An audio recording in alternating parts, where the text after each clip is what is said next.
성경을 읽기 전에 드리는 기도. 성부와 성자와 성령의 이름으로 아멘. 성경 안에서 우리를 친절히 만나주시는 아버지, 넘치는 성령의 빛으로 내 눈을 열어주시어 당신의 빛을 보게 하시고, 내 귀를 열어주시어 당신의 말씀을 듣게 하시며, 내 마음을 열어주시어 당신의 생명을 받아 안게 하소서. 그리하여 말씀의 신비가 얼마나 넓고 높고 깊은지 깨달아 알고 인간의 모든 지식을 초월한 그리스도의 사랑에 대한 뜨거운 감동으로 내 모든 일상생활 가운데 새로운 기쁨과 당신의 능력이 빛나게 하여 주시며 내 모든 교우들과 함께 당신의 영광을 찬미하게 하소서. 아멘. 성부와 성자와 성령의 이름으로 아멘. 히브리인들에게 보낸 서간 1장. 하느님께서 아드님을 통하여 말씀하시다. 하느님께서 예전에는 예언자들을 통하여 여러 번에 걸쳐 여러 가지 방식으로 조상들에게 말씀하셨지만 이 마지막 때에는 아드님을 통하여 우리에게 말씀하셨습니다. 하느님께서는 아드님을 만물의 상속자로 삼으셨을 뿐만 아니라 그분을 통하여 온 세상을 만들기까지 하셨습니다. 아드님은 하느님 영광의 광채이시며 하느님 본질의 모상으로서 만물을 당신의 강력한 말씀으로 지탱하십니다. 그분께서 죄를 깨끗이 없애신 다음 하늘 높은 곳에 계신 존엄하신 분의 오른쪽에 앉으셨습니다. 그분께서는 천사들보다 뛰어난 이름을 상속받으시어 그만큼 그들보다 위대하게 되셨습니다. 천사들보다 위대하신 아드님, 하느님께서 천사들 가운데 그 누구에게 너는 내 아들, 내가 오늘 너를 낳았노라 하고 말씀하신 적이 있습니까? 또 나는 그의 아버지가 되고 그는 나의 아들이 되리라 하고 말씀하신 적이 있습니까? 또 맏아드님을 저 세상에 데리고 들어가실 때에는 하느님의 천사들은 모두 그에게 경배하여라 하고 말씀하십니다. 그리고 천사들과 관련해서는 그는 자기의 천사들을 바람처럼 만들고 자기의 시종들을 타오르는 불처럼 만든다 하는 말씀이 있고, 아드님과 관련해서는 이런 말씀이 있습니다. 오 하느님, 당신의 왕자는 영원 무궁하며 당신의 왕홀은 공정의 홀입니다. 당신께서 정의를 사랑하시고 불의를 미워하시기에 하느님께서 기쁨의 기름을 당신 동료들이 아니라 당신께 부어주셨습니다. 또 이런 말씀이 있습니다. 주님, 당신께서는 태초에 땅을 세우셨습니다. 하늘도 당신 손의 작품입니다. 그것들은 사라져가도 당신께서는 그대로 계십니다. 그것들은 다 옷처럼 낡을 것입니다. 당신께서는 그것들을 옷가지처럼 말아치우시고 그것들은 옷처럼 변할 것입니다. 그러나 당신께서는 언제나 같으시고 당신의 횟수는 끝이 없을 것입니다. 하느님께서 천사들 가운데 그 누구에게 내 오른쪽에 앉아라, 내가 너의 원수들을 내 발판으로 삼을 때까지 하고 말씀하신 적이 있습니까? 천사들은 모두 하느님을 시중드는 영으로서 구원을 상속받게 될 이들에게 봉사하도록 파견되는 이들이 아닙니까? 고귀한 구원 2장. 그러므로 우리는 우리가 들은 것을 더욱더 명심하여 빗나가지 않도록 해야 하겠습니다.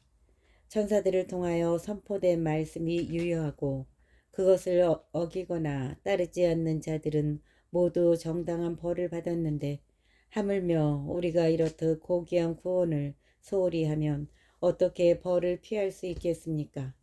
이 구원은 처음에 주님께서 선포하신 것으로 그것을 들은 이들이 우리에게 확증해 주었습니다.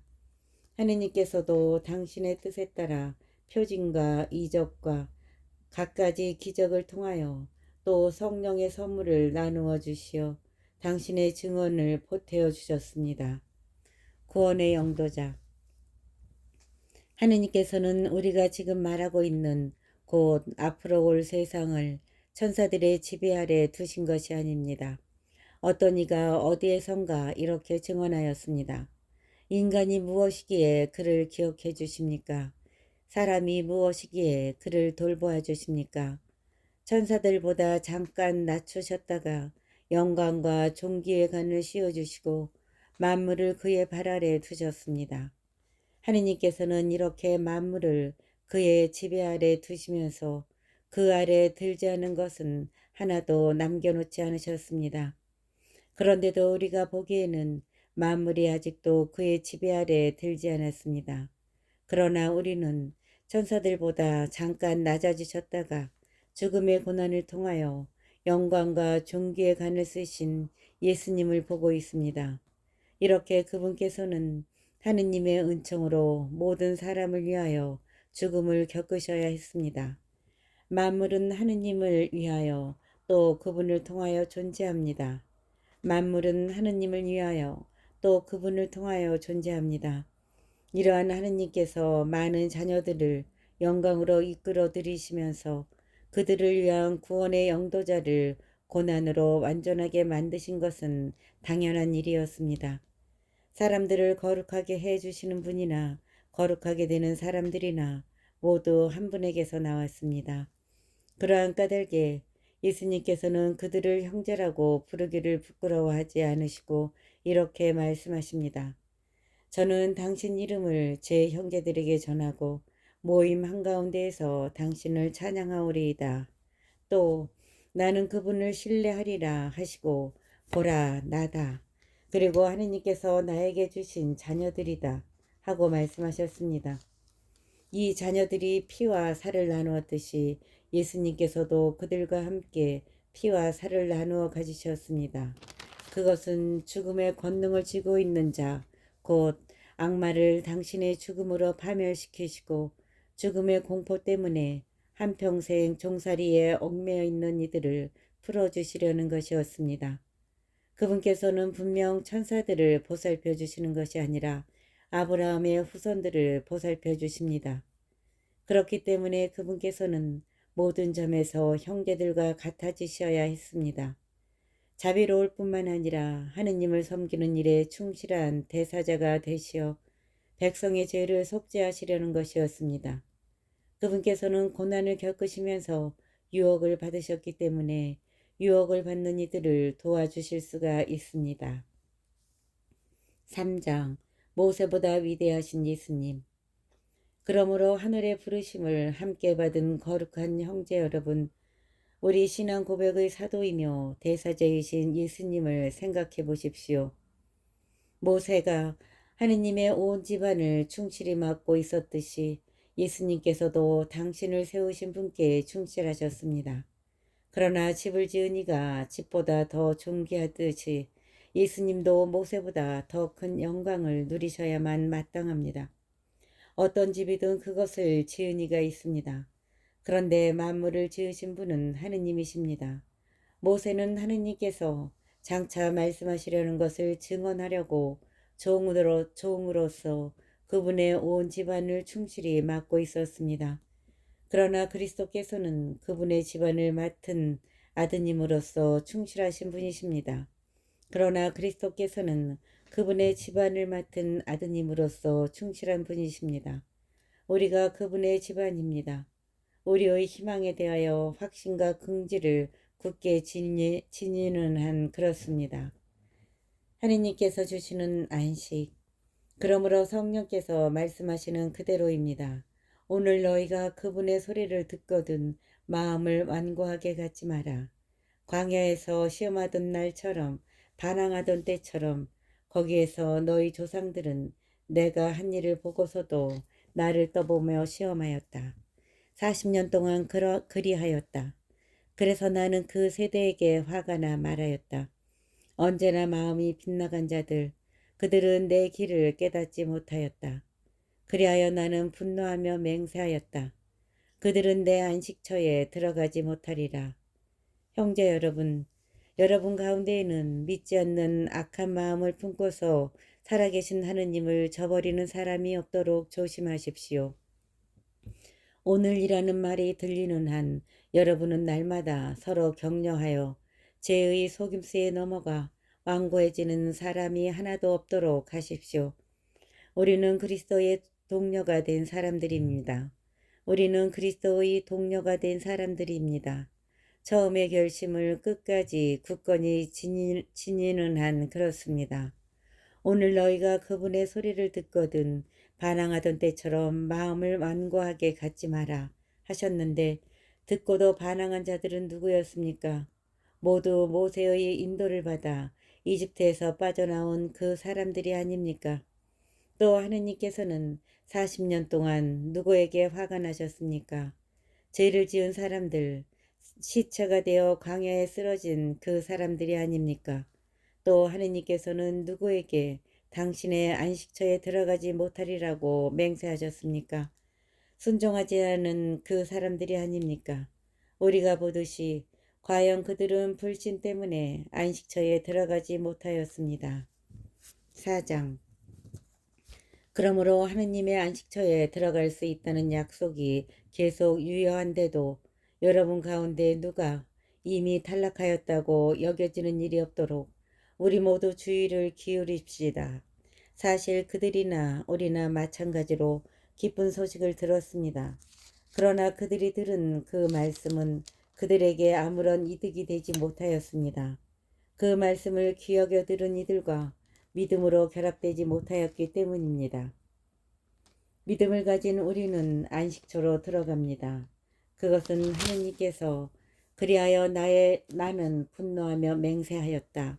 그들은 내 안식처에 들어가지 못하리라 하고 말씀하신 그대로입니다. 안식처는 물론 하느님께서 만드신 것들은 세상 창조 때부터 이미 다 이루어져 있었습니다. 안식처는 물론 하느님께서 만드신 것들은 세상 창조 때부터 이미 다 이루어져 있었습니다. 사실 일곱째 날에 관하여 어디에선가 이렇게 말하였습니다. 하느님께서는 하시던 일을 모두 마치시고 이튿날에 쉬셨다. 또 여기에서는 그들은 내 안식처에 들어가지 못하리라 하였습니다. 그런데 어떤 이들은 그곳에 들어갈 기회가 아직 있고 또 예전에 기쁜 소식을 들은 이들은 순종하지 않은 탓으로 그곳에 들어가지 못하였기에 하느님께서는 다시 오늘이라는 날을 정하셨습니다. 앞서 인용한 대로 오랜 세월이 지난 뒤에 다윗을 통하여 오늘 너희가 그분의 소리를 듣거든 마음을 완고하게 갖지 마라 하고 말씀하실 때에 그리하신 것입니다. 만일 여호수아가 그들을 안식처로 이끌었더라면 하느님께서 나중에 다른 날에 관하여 말씀하지 않으셨을 것입니다. 그러므로 하느님의 백성에게는 아직도 참 안식이 그대로 남아 있습니다. 하느님께서 하시던 일을 마치시고 쉬신 것처럼 그분의 안식처에 들어가는 이도 자기가 하던 일을 마치고 쉬는 것입니다. 그러니 그와 같은 불순종의 본을 따르다가 떨어져 나가는 사람이 없게 우리 모두 저 안식처에 들어가도록 힘씁시다. 사실 하느님의 말씀은 살아있고 힘이 있으며 어떤 쌍날칼보다도 날카롭습니다. 그래서 사람 속을 꿰뚫어 사실 하느님의 말씀은 살아있고 힘이 있으며 어떤 쌍날칼보다도 날카롭습니다. 그래서 사람 속을 꿰찔러 혼과 영을 가르고 관절과 골수를 갈라 마음의 생각과 속셈을 가려냅니다. 하느님 앞에서는 어떠한 피조물도 감추어져 있을 수 없습니다. 그분 눈에는 모든 것이 벌거숭이로 드러나 있습니다. 이러한 하느님께 우리는 샘을 드려야 하는 것입니다. 위대한 대사자이신 예수님, 그런데 우리에게는 하늘 위로 올라가신 위대한 대사자가 계십니다.